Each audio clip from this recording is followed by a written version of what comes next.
So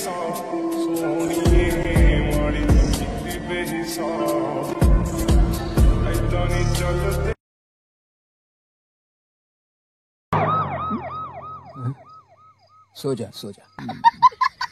कैसा हालत हो गया है सर, भिकारियों के साथ सोना। तर अशाच प्रकारचे हाल बघा काही मराठी प्रोड्युसर्स आणि डायरेक्टर्सचे झालेले आहेत मूवी रिलीज झाल्यानंतर। तर नवीन एका फुसकी व्हिडिओच्या बॉक्स ऑफिस कलेक्शन मध्ये तुमचे स्वागत आहे। मागील काही आठवड्यामध्ये बघा खूप सारे मराठी मूवीज जे आहेत ते रिलीज झाले, ज्यापैकी एक दोन चित्रपट जर सोडले तर सर्वच मराठी चित्रपट जे आहेत बॉक्स ऑफिसवरती फ्लॉप झालेले आहेत। एकच चित्रपट बॉक्स ऑफिसवरती चांगली कमाई करण्यामध्ये यशस्वी ठरला बघा, ज्याचं की नाव होतं बघा जारण। कारण की जारण हाच एक चित्रपट आहे ज्याने की थोडंफार चांगलं बॉक्स ऑफिस कलेक्शन करून दाखवलं आणि आणखीही करत आहे बघा।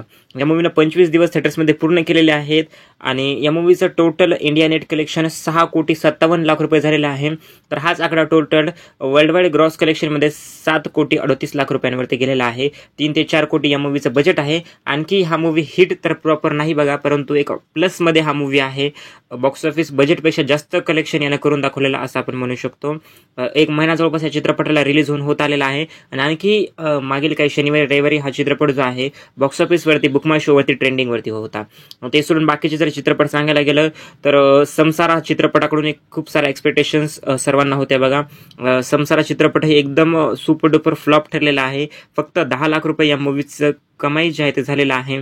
त्यानंतर याच वीकमध्ये रिलीज झालेला ऑल इज वेल नावाचा चित्रपट, ज्याची की कमाई फक्त 8 लाख रुपये झालेली आहे आणि आणखी काही एक्सपेक्टेशन्सही नाहीत मला की हा चित्रपट चांगली कमाई जी आहे ते काही करून दाखवेल म्हणून।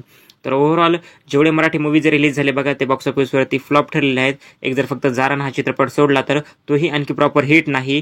2025 हे वर्ष प्रॉपरली संपत आलेलं आहे। आणखी एकही मराठी प्रॉपर चित्रपट 2 डिजिटमध्ये कमाई करू शकला नाही आणि प्रॉपर हिट जे आहे ते ठरू शकला नाही। तर तुम्ही या मूवीजपैकी कोणता मूवी बघितला आहे नक्की मला कमेंट सेक्शनमध्ये कळवा। थँक्यू।